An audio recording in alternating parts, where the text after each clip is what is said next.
Selamat pagi Bapak dan Ibu, salam sejahtera bagi kita semua. Berikut di sini kami pada pagi hari ini ingin menyampaikan hasil terkait dengan diseminasi hasil penelitian terkait dengan tanggung jawab hukum pemerintah pusat dan pemerintah daerah terkait dengan penanganan lonjakan pasien resource capacity pasien 19.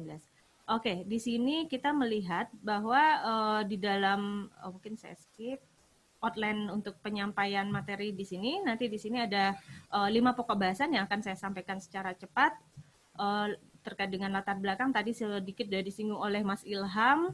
Lalu ada analisis normatif. Di sini kami menekankan nanti di sini untuk analisis normatif terkait dengan tanggung jawab hukum pemerintah dalam penanganan COVID. Lalu ada fakta yang kita lihat nanti di sini seperti apa. Lalu peraturan atau kebijakan-kebijakan yang muncul setelah analisis hasil sementara. Nah, di sini kita lihat di dalam pembagian kewenangan pemerintah, baik pemerintah pusat maupun pemerintah daerah di sini dalam konteks urusan kesehatan ini terformat dalam konsep desentralisasi. Di dalam Undang-Undang 23 tahun 2014 tentang pemerintahan daerah di sini juga disebutkan bahwa tentang pembagian kewenangan pemerintah itu sendiri itu dibedakan antara pemerintah dalam konsep urusan wajib, pilihan dan konkuren di sini. Nah, untuk urusan wajib atau kita lihat salah satunya adalah kesehatan menjadi secara umum adalah berdasarkan kewenangan atau delegasi di Undang-Undang 23 tahun 2014 adalah pemerintah pusat. Nah, di sini kita lihat pembelajaran terkait dengan bencana COVID sendiri, kita lihat di dalam penanggulangan bencana itu kewenangan didelegasikan kepada BNPB sebagai sistem komando. Nah, dalam penanganan COVID-19 di sini kita lihat dari pengalaman beberapa negara, di sini kita lihat lagi dalam kondisi di Indonesia, penanganan di sini masih ada tumpang tindih kebijakan-kebijakan, aturan-aturan yang ada. Nah, di sini kita lihat di dalam analisis normatif tanggung jawab hukum pemerintah, kita akan bergerak dari aturan lex generalisnya, di mana di dalam Undang-Undang Penanganan tentang Wabah tahun 4 tahun 1984, di sini kita mengidentifikasi bahwa terkait dengan muatan, terkait dengan penanggulangan wabah sendiri, Undang-Undang 4 tahun 1984 tersebut, di mana kewenangan pusat kita mengidentifikasi terkait dengan penetapan jenis wabah itu didelegasikan, penetapannya ada di pusat, lalu penetapan daerah terjangkit wabah juga kewenangannya pusat, ganti rugi akibat wabah juga diidentifikasi adalah kewenangannya dari pusat, upaya penanggulangan wabah juga dari pusat. Sementara kewenangan daerah itu terkait dengan upaya penanggulangan wabah di masing-masing kewilayahan yang ada baik di pemerintah daerah, serta mengetahui adanya penderita wabah dan penanggulangan itu didelegasikan menjadi kewenangannya daerah. Nah, di sini kita lihat di dalam aturan pelaksana dari Undang-Undang 4 tahun 1984 di PP nomor 40 tahun 91, di sini juga menyebutkan bahwa ada keterlibatan atau tanggung jawab bersama dari lintas sektor.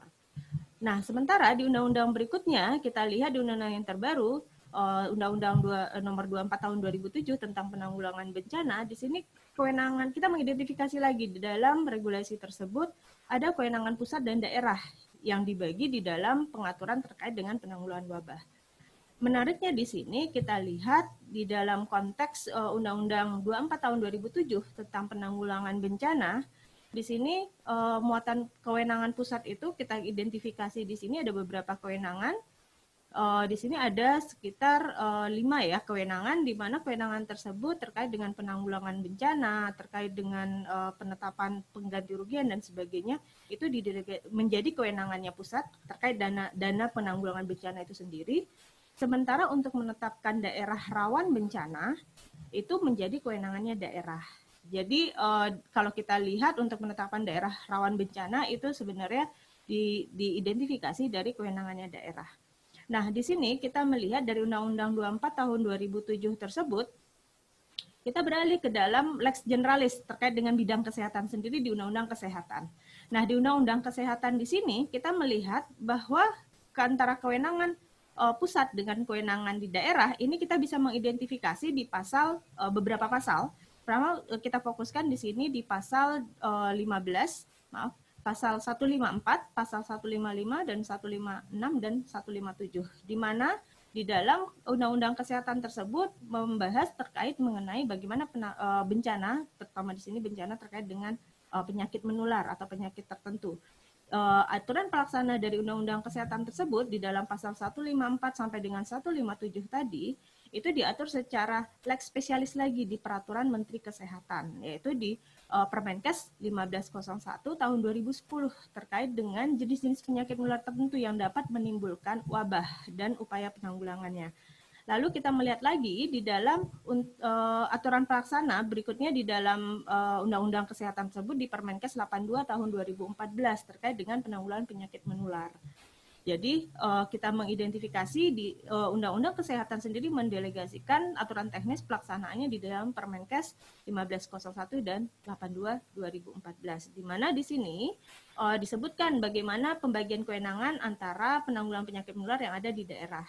Nah, selanjutnya yang menarik kita lihat di sini di dalam regulasi berikutnya terkait dengan kewenangan tanggung jawab kewenangan pusat dan daerah terkait dengan masalah bencana kesehatan di sini. Ada undang-undang terbaru di tahun 2018 yaitu mengatur tentang karantina kesehatan, di mana kita identifikasi di sini ada 5 kewenangan pusat yang dirumuskan, diklausulkan di dalam undang-undang tersebut. Pertama terkait dengan tanggung jawab pemerintah pusat untuk melindungi kesehatan masyarakat dari penyakit dan atau faktor resiko kesehatan masyarakat yang berpotensi menimbulkan kedaruratan kesehatan masyarakat. Nah, di sini disebutkan karantina kesehatan itu harus digarisbawahi di sini yang menimbulkan kedaruratan kesehatan masyarakat. Lalu ada kewenangan lagi dari pusat yang menyebutkan bahwa pemerintah pusat itu mempunyai tanggung jawab untuk menyelenggarakan karantina di pintu masuk di wilayah secara terpadu.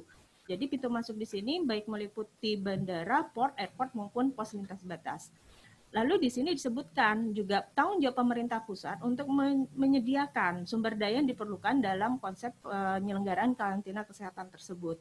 Nah, sehingga di sini kita lihat kewenangan pusat tersebut dia harus menetapkan dan mencabut kedaruratan kesehatan yang dimaksud tadi. Nah, mencabut penetapan juga untuk karantina atau pembatasan terkait dengan aktivitas pintu masuk tadi, baik di port, pos lintas batas maupun di airport tadi. Jadi kewenangan-kewenangan terkait dengan tugas pusat itu diatur secara luas di dalam kewenangan pusat di Undang-Undang 6 tahun 2018. Lalu terakhir di sini pemerintah daerah. Jadi di sini sama kewenangannya bersamaan dengan pemerintah daerah. Pemerintah daerah itu secara berkala juga menetapkan atau mengumumkan jenis persebaran penyakit yang berpotensi menular dan atau penyebaran dalam waktu singkat. Jadi ada evaluasi dalam konteks periodik untuk menyebutkan bagaimana konteks penetapan status dari masing-masing daerah dan pemerintah pusat. Jadi ada semacam aktivitas koordinasi antara pemerintah pusat dan pemerintah daerah itu yang diatur secara khusus di dalam Undang-Undang 6 tahun 2018. Nah, di sini kita melihat lagi memang di Undang-Undang nomor 16 tahun 2000 nomor 6 tahun 2018 di sini tentang karantina, kewenangan pusat di sini juga menetapkan jenis penyakit dan faktor yang dapat menimbulkan kedaruratan kesehatan tersebut. Nah, di sini tata cara juga diatur, jadi ada semacam pedoman untuk mengatur bagaimana penanggulangan atau pelaksanaan dari karantina tersebut. Nah, kita lihat dari secara keseluruhan di Undang-Undang 6 tahun 2018 tersebut tentang karantina kesehatan, memang isi dari klausul kewenangan pusat itu sangat banyak diatur di dalam Undang-Undang 6 tahun 2018 dibanding kewenangan dari daerah. Terutama tadi untuk menetapkan dan mencabut status kedaruratan kesehatan masyarakat. Nah, di dalam Undang-Undang 6 tahun 2018 ini juga menjadi dasar hukum bagi terbitnya beberapa peraturan yang mengakibatkan peraturan-peraturan kebijakan yang diambil oleh pemerintah pusat selama penanggulangan COVID-19 yang ada. Karena memang di sini memang dalam aturan-aturan yang diatur di dalam klausul 6 Undang-Undang 6 2018 di dalam pasal-pasalnya kewenangan pusat memang lebih luas di sana sehingga ini menjadi dasar hukum lex generalis untuk melahirkan kebijakan-kebijakan yang dikeluarkan oleh pemerintah pusat untuk penanganan COVID-19. Nah, di sini kita lihat bagaimana fakta-fakta. Jadi itu sebagai landasan yuridis, lex generalisnya untuk penanganan COVID-19, namun fakta-fakta di lapangan bagaimana antara penanganan COVID-19 yang ada di Indonesia sendiri. Nah, kita melihat di sini konsep yang ada di sini kita melihat dari adanya kegagapan pemerintah pusat atas kasus penyebaran yang terjadi di awal ya. Jadi ada beberapa daerah kita melihat dari berbagai kasus yang ada, bahwa fakta-fakta yang ada antara regulasi, aturan-aturan kebijakan yang dibuat oleh pemerintah pusat mulai dari Maret sampai dengan saat ini, itu kebijakannya saling overlapping, di mana kebijakan-kebijakan lahir meskipun dilahirkan dari Undang-Undang 6 tadi, 6 tahun 2018 tadi, namun terlihat di sini ada kebijakan-kebijakan yang saling overlapping antara pemerintah daerah dengan pemerintah pusat. Nah, di sini kita lihat pemerintah pusat itu dianggap telah memonopoli dari fakta yang ada, dari kebijakan yang ada, pemerintah pusat itu dianggap telah memonopoli informasi perkembangan dari pasien COVID. Jadi itu fakta-fakta yang ada dari pemberitaan, dari media massa dan sebagainya. Di mana di sini kita lihat bahwa berita-berita yang terkait di sini, pemerintah itu seolah-olah enggan untuk dalam konteks mengevaluasi kebijakan yang sudah dilahirkan dari dampak yang terjadi di masyarakat. Nah, di sini kita melihat juga respon dari pemerintah daerah juga melahirkan beberapa kebijakan-kebijakan. Terutama di sini dengan adanya Undang-Undang 6 2018 yaitu tentang pengawasan terhadap pintu masuk di masing-masing daerah. Akses baik melalui udara, darat, dan pos lintas batas. Nah, di sini kita lihat di dalam peraturan kebijakan penanganan COVID-19. Jadi kalau kita identifikasi secara luas bahwa ada 110 produk hukum administrasi pemerintahan yang terkait yang diambil atau dilahirkan oleh pemerintah pusat untuk merespon kondisi pandemi atau penanganan penyelenggaraan COVID-19 tersebut. Nah, produk hukum tersebut ini kita lihat baik bentuknya regeling maupun base checking itu tujuannya dalam konteks di sini adalah untuk penanggulangan atau penanganan dari COVID-19 tersebut. Nah, kita lihat antara pemerintah pusat dengan pemerintah yang ada khususnya di sini daerah, kita ambil pilot project penelitian di sini adalah Provinsi DIY, pusat telah melahirkan 110 produk hukum. Baik kementerian, lembaga, badan merespon dari undang-undang tadi menggunakan undang-undang karantina, teridentifikasi 110 produk hukum. Lalu DIY sendiri telah menerbitkan 27 regulasi, baik regeling maupun base checking. Nah, dari sini kita melihat bahwa dari banyaknya aturan-aturan yang ada respon pemerintah, kalau dikategori itu dalam konteks baik preventif, yaitu penanganan, pencegahan terhadap penularan penyakit, baik di pintu masuk, baik penanganan preventif dalam konteks pemutus penyebaran penyakit, hingga regulasi yang mengatur terkait dengan pengawasan dan pemberian pelayanan kesehatan terhadap pasien COVID-19. Nah, dari regulasi-regulasi yang ada di baik di pusat maupun di daerah, di sini kita melihat bahwa ada regulasi-regulasi yang kita lihat antara pengaturan regulasi yang satu dengan regulasi yang lain itu terkait dengan pengaturan kewenangan pemerintah pusat itu belum berlandaskan dalam konsep bagaimana penerapan teori. Kalau kita masukkan teori dalam pembagian kewenangan di sini, teori pembagian pemerintah pusat dan pemerintah daerah, ini konteksnya dalam penanganan COVID-19 ini lebih condong kepada sistem sentralisasi. Jadi pengaturannya memang kedaulatan itu distatuskan oleh pemerintah pusat. Namun respon kebijakan yang dikeluarkan oleh pemerintah Indonesia sendiri itu bervariatif, saling bertolak belakang. Jadi ada kebijakan-kebijakan, terutama di sini dari kementerian, lembaga, dan badan antara regulasi yang satu dengan regulasi yang lain, di mana sistem sentralisasi terkait kalau kita lihat di dalam pembagian kewenangan itu pilihan wajib, urusan wajib dalam konkuren di sini bidang kesehatan.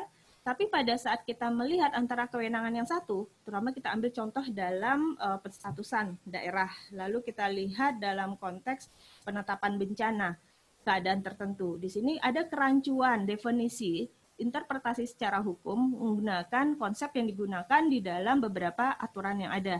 Pertama kita lihat di sini di dalam Undang-Undang 24 tahun 2007 dan Undang-Undang 6 tahun 2018. Nah, dengan adanya kerancuan, terutama dengan istilah, kita ambil dulu untuk kondisi situasi pertama, keadaan tertentu bencana, di sini kita melihat antara Undang-Undang 24 dan Undang-Undang 6 2018, ini memiliki perbedaan yang berbeda interpretasinya. Sementara kita lihat berikutnya di pemerintah pusat dan pemerintah daerah, ini jadi kebingungan. antara apa yang disampaikan oleh pemerintah pusat maupun pemerintah daerah yang akan melaksanakan di sini maupun nanti di sini kementerian lembaga dalam melakukan koordinasi birokrasi untuk penanganan atau penyelenggaraan pelayanan baik dalam konteks pencegahan maupun pelayanan kesehatan, di sini itu menjadi kebingungan dalam mengidentifikasi melaksanakan aturan-aturan kebijakan yang sudah dibuatkan tersebut. Nah, di sini kita melihat kembali di dalam pasal 5, kita lihat bahwa di pasal 5 Perpres itu BNPB sebagai komando ya, pelaksana dalam penyelenggaraan. Nah, dalam konsep tersebut kita melihat di sini ada tugas gugus COVID-19 yang sudah ditetapkan di keputusan Presiden 7 tahun 2020. Nah, di dalam Kepres 7 tahun 2020 tersebut disebutkan bahwa adanya pembentukan gugus COVID yang lebih banyak memasukkan unsur-unsur kementerian lembaga. Nah, sehingga di sini kita melihat bahwa sistem komando dalam PBB ini seakan-akan kurang berfungsi dengan maksimal. Di mana di sini antara kementerian dan lembaga di sini harusnya memiliki dalam konteks penanganan yang secara menyeluruh, di mana keberadaan Gus Covid mempunyai potensi besar hanya dengan memperpanjang birokrasi penanggulangan bencana yang sebetulnya sudah diatur sebelumnya dalam Undang-Undang Penanggulangan Bencana.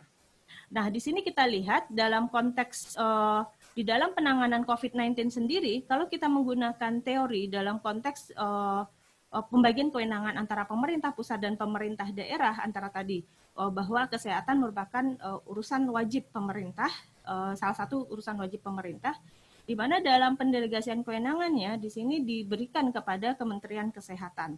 Nah, Kementerian Kesehatan membuat aturan-aturan teknis pelaksanaan di dalam penyelenggaraan penanganan COVID-19 tersebut. Dalam analisis sementara kami, di sini kami melihat atau menggunakan dalam konsep Lawrence Friedman, di mana di sini suatu pembentukan atau penegakan aturan-aturan hukum di sini kita melihat dalam suatu sistem. Sistem di sini kita lihat itu dipengaruhi oleh 3 subsistem. Nah, dari adanya regulasi tadi kita lihat dari adanya 110 produk hukum pusat tadi yang kita lihat dan direspon oleh khusus DIY, kalau kita melihat di sini ada 27 produk hukum baik desaking maupun regiling di sini. Dalam kebijakan tersebut kita lihat dari Lawrence itu Lawrence Friedman menyebutkan ada 3 subsistem yang mempengaruhi dari suatu sistem hukum atau aturan-aturan di dalam penanganan di sini. Yang pertama di sini adalah terkait dengan struktur. Struktur di sini adalah pihak atau aktor yang membuat aturan atau kebijakan tersebut. Nah, aktor-aktor di sini kita identifikasi bahwa komando dalam penanganan COVID-19 di sini adalah BNPB. Di mana BNPB ini dibantu oleh keanggotaan dari kementerian, lembaga, dan badan. Kewenangan ada di pusat, kita lihat di sini. Nah, di sini kebijakan-kebijakan yang lahir, kita lihat apakah dalam konteks kewenangan yang dibuat atau kebijakan yang dibuat itu menjadi kewenangan dari masing-masing kementerian dan lembaga terkait dalam konteks koordinasi dalam penanganan. Jadi tidak mengedepankan kepentingan dari urusan-urusan terkait dengan kementerian lembaga terkait secara teknis, tapi terkait dengan konteks besarnya lex generalisnya di sini adalah untuk penanggulangan wabah penyakit. Lalu di sini kita lihat jadi aktor-aktor yang kita lihat dari strukturnya. Lalu kita lihat lagi berikutnya di subsistem berikut substansi. Nah, substansi di sini penting karena kalau kita melihat di dalam tataran ilmu hukum sendiri, substansi di sini kita harus mengedepankan pembentukan asas peraturan perundang-undangan juga. Jadi aturan yang satu jangan sampai itu tumpang tindih dengan aturan yang lain. Jadi mana yang menjadi dasar atau landasan yuridis lex generalis dari aturan atau kebijakan yang dibuat itu menjadi dasar juga. Nah, permasalahannya pada saat penggunaan landasan yuridis atau aturan lex generalis yang diinterpretasikan berbeda menurut kondisi seharusnya normanya di sini, sehingga aturan kebijakan-kebijakan yang hadir pun juga tidak maksimal untuk mengidentifikasi, kalau kita lihat dalam konsep hukum, untuk menyelesaikan atau menjamin atau memberikan kepastian hukum dalam pelaksanaan di lapangan. Nah, dari konteks di sini kita lihat di substansi tadi, kita lihat banyak aturan-aturan kebijakan yang lahir dari penanganan COVID-19 ini sering tumpang tindih. Ada salah satu klausul yang diinterpretasikan berbeda dalam konteks normanya. Nah, sehingga di sini kita lihat ada semacam tarik ulur ya, perbedaan pendapat dari masing-masing kementerian, dari pandangan dari konsep interpretasi pemerintah pusat dan pemerintah daerah terkait dengan kewenangannya. Apakah itu kewenangan pusat ataupun daerah mengatur di sini, Nah, di sini mengakibatkan dari dua hal tadi antara struktur dan substansi ini berdampak terhadap legal culture-nya.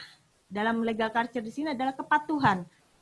Kepatuhan di dalam menjalankan sistem tadi, hukum tadi, aturan-aturan kebijakan yang muncul. Nah, akibat dari legal culture ini terbentuk dari pengaruh dua tadi, struktur dan substansi, sehingga kebijakan-kebijakan yang lahir dari tadi aturan-aturan yang ada, baik dalam konsep preventif, kuratif, maupun rehabilitatif, kebijakan yang dilahirkan baik untuk penanganan pasien, penetapan kondisi darurat, dan pelayanan terhadap pasien, dan sampai berikutnya di sini kita lihat bagaimana implementasi substansi insentif ya, kalau kita lihat yang menangani di dalam pelayanan itu ada tolak ukur, ada cermat, ada yang belum diimplementasikan dengan baik karena aturan secara strukturnya tidak substansinya tidak jelas, sehingga legal culture atau kepatuhan di sini menimbulkan masalah dalam arti di dalam mengimplementasikan ini ada yang jalan, aturannya jelas, tapi kenapa di tataran pelaksanaan itu tidak jalan karena ada multi interpretasi, ada pendapat dari masing-masing kementerian, seharusnya kan menjadi satu. Nah, sehingga ini yang menjadi analisis sementara kami menemukan bahwa di dalam konteks turun dari teori pembagian kewenangan tadi dalam COVID penanganan dari aturan-aturan kebijakan sampai dengan aturan pelaksananya di sini, itu secara hukum dalam konteks pembagian kewenangan pusat dan daerah yang lebih luas, pemerintah pusatnya dibandingkan daerah, juga di sini akhirnya dalam tataran penyelenggaraan pelayanan tanggung jawab hukum pemerintahnya ini sehingga tidak maksimal berjalan. Itu yang bisa saya sampaikan dari tim. Mungkin bisa saya kembalikan ke Ilham untuk diskusi lebih lanjut. Terima kasih.